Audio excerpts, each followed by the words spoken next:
Take that, Jack Wilshere. Yeah, you don't believe that Cardiff are a better team than Luton? Well, hopefully after this weekend, you do now. Welcome back to our Bluebirds Walk. Hope you're well. We've got Ellis fresh back from the hammering of Luton and lots to discuss on this week's episode. Coming up, we're talking about the Colwills. One man of the match performance and one fantastic return as well. Unlucky not to get, of course, an assist. We're also talking about Lawler being back as well. Who impressed you against Luton? Plus, do we look a better side without Salek in? Ellis has got a view on that, which we'll get to shortly. Plus, can we say confidently that Cardiff are now being promoted? 10 points to the gap, 1 game in hand, plus the goal difference, and looking like we are playing the best football of anybody else in this division. Surely it is now done. Welcome back. Lots to get our teeth into. Before we do so, please drop us a quick sub. If you've only just come across this channel, there's loads of long Cardiff podcasts, which are fantastic and great to listen to. This is just 20 minutes going through all the social media takes from the weekend, good and bad, from Cardiff's games. Drop us a quick sub if you can. That'd be absolutely amazing. Right then, Alice. Yeah, first of all, Jack Wilshere, did all the team talking, didn't he? for Barry Murphy this weekend. Didn't he probably do anything? No, I think he probably motivated us more than he motivated his own team, to be honest. And like you said, like before the game, even like we thought it was a silly quote to make. But after that performance, I don't think there's any doubt in it. And I like to think he had a little chat with himself after the game as well. I think what a silly comment to make that was. Yeah, love that. Yeah, thanks as well. Yeah, super. Right, let's focus on Cardiff then, shall we? Second, first of all, it's not done. We know it isn't, and Cardiff have been known to mess up good situations before, but you've been promoted, like Alice, aren't you? Whether it's first or second. Yeah, what have we got there? 15 games to go. So we can relax a bit, can't we? Yeah, I think in terms of purely promotion, being top 2, that was a huge step forward with Lincoln and Bolton drawing as well. Both teams dropping points, which is the dream kind of result we could have wished for in that match. I think it's safe to say we're looking pretty good to get top 2 at the very least. But we've been top of the table for all, if not most of this season. I think the next big one now, obviously we've got Lincoln coming up in a few weeks' time. If we get 3 points against them, it's looking even better to go up as champions. But a huge step forward this weekend. Yeah, there's a feel of buzz about it. Gigi says the boys are starting to get excited about promotion. Do you get a sense of that when you're in the stadium and in the pubs and the ground, that there is a sense that you are going to be playing Championship football next? And Cardiff versus Spurs could be a fixture next season. Yeah, that's crazy to think about, isn't it? But to your point, 100%, that there's a different feel in the stadium. There's a different feel in the pubs outside.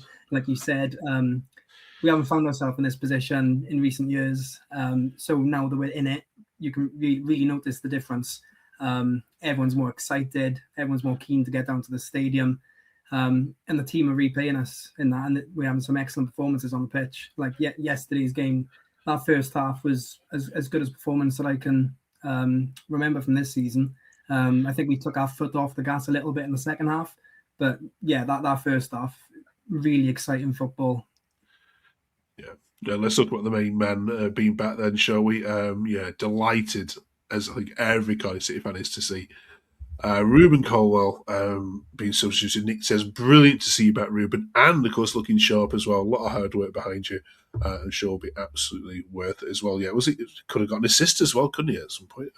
He really should have had an assist. I think he put it on a plate for Callum Robinson. I think 2 yards out from goal.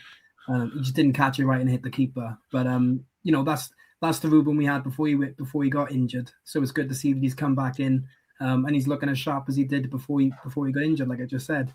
So really, really important and exciting to have him back at this stage of the season now, where we can really push on.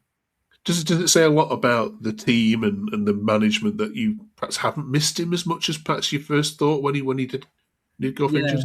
100%. And I don't even think it's just him. I think, at the start of the season, say like 4, 5, 6 games in, if you were to ask me how we would perform if we didn't have Ruben Colwill, if we didn't have Yusuf Salek, if we didn't have Dylan Ola, and if we weren't playing Rona Capaccio, those 4 players were like our star players at the start of the season. So the fact that we're playing now without all four of them, or we have been in recent weeks, we've been putting in some of the best performances we've seen this season. So yeah, it says a lot. This team's really tightly knitted together. They're performing, and we're seeing rotation, and it's not really making a difference to how good we play. Yeah. Once again, Luton fans saying your best team we played this year, best football. Every team we say it. Jake says, great performance. Good to see Ruben and Lawler back getting some minutes. Ruben unlucky not to have an assist. Defended well. We passed it well despite their press. Everybody played well today. Yeah, fantastic. Even Osho, Ellis? Yeah, even Osho. I think since his really bad start and he had that period out of the team, since he's come back in, he's been great. Particularly the last couple of games he's played, especially on the weekend against his former club, where it might have hindered his performance, or he might have wanted to take the limelight. No, he was just solid at the back, defended well alongside Chambers. But yeah, I've been really impressed with Osho, and it's looking like Barry Murphy favours him in the starting 11 at the minute. Yeah, absolutely. Big games coming in, of course. Wimbledon this midweek, and Plymouth we'll get on to in a minute. And before we do that, here's a little side issue or side discussion. I wanted to get your view on. Cardiff fan says, I don't know if it's the teams that we're playing at the moment, but we are more fluid without Salek in the team. No, I knew if Jamie or Craig were here, they'd be shooting this down, jumping out their seat going, don't talk nonsense, man. But does this poster have a point?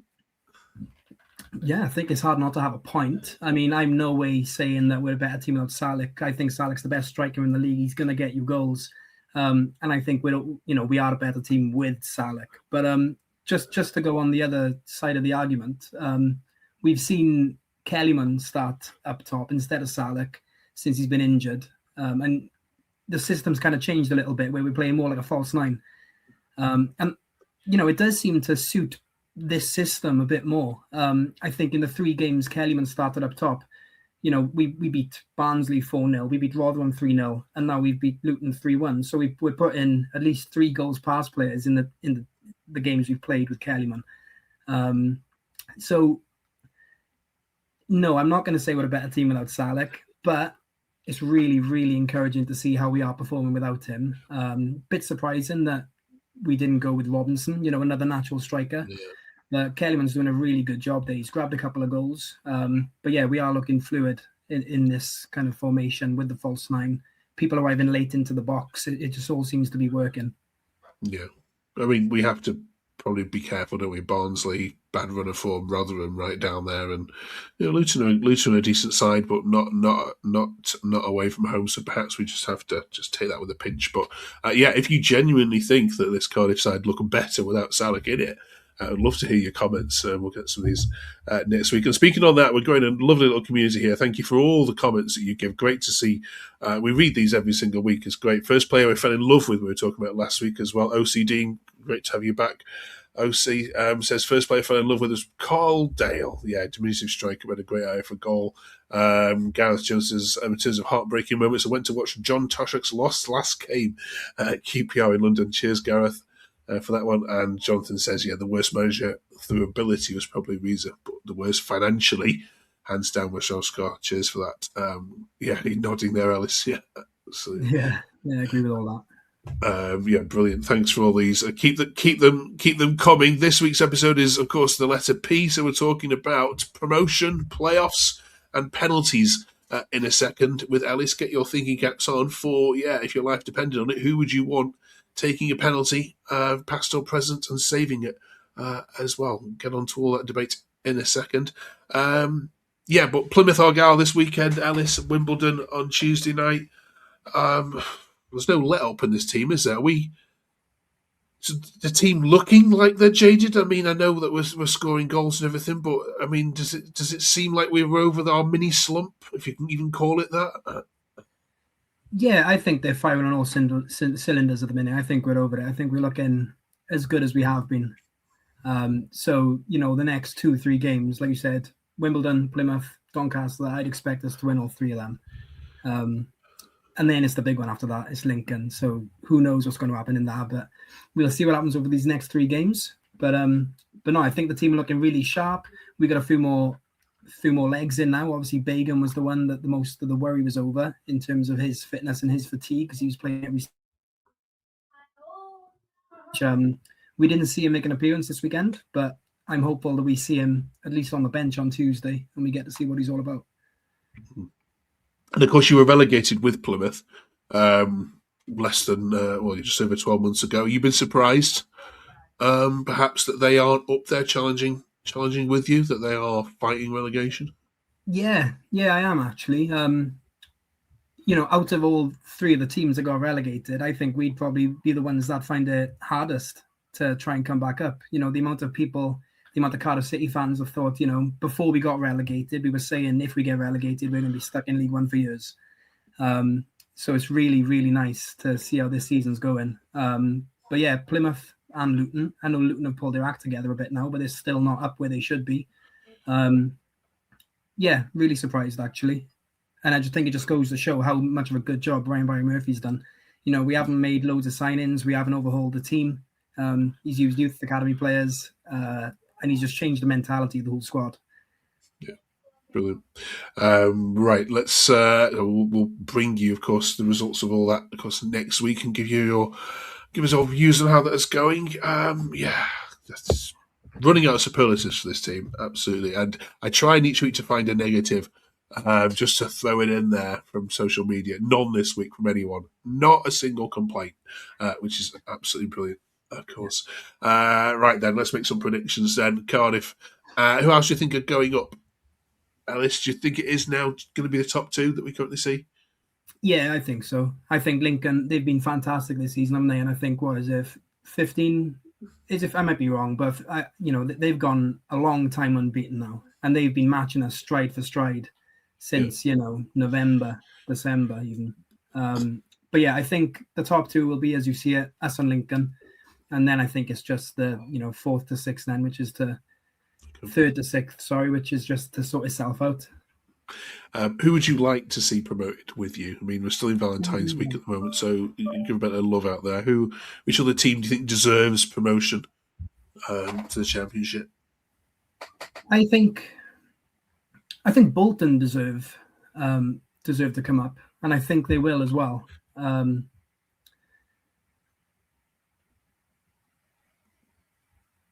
Sorry, I thought I lost you then.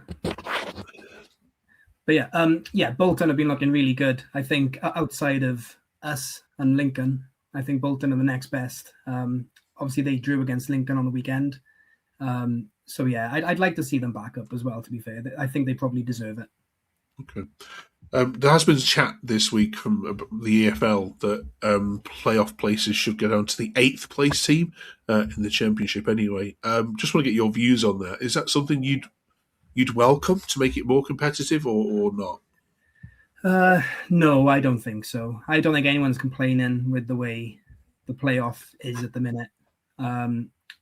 There's that argument of if you finish 8th in a league, do you deserve that chance to win the playoffs and go up? Not saying that I wouldn't be excited if we ever finished 8th and got into the playoffs, but no, I haven't spoke to anyone that's in favour of it yet either, to be honest. So it's a hard no from me. Okay.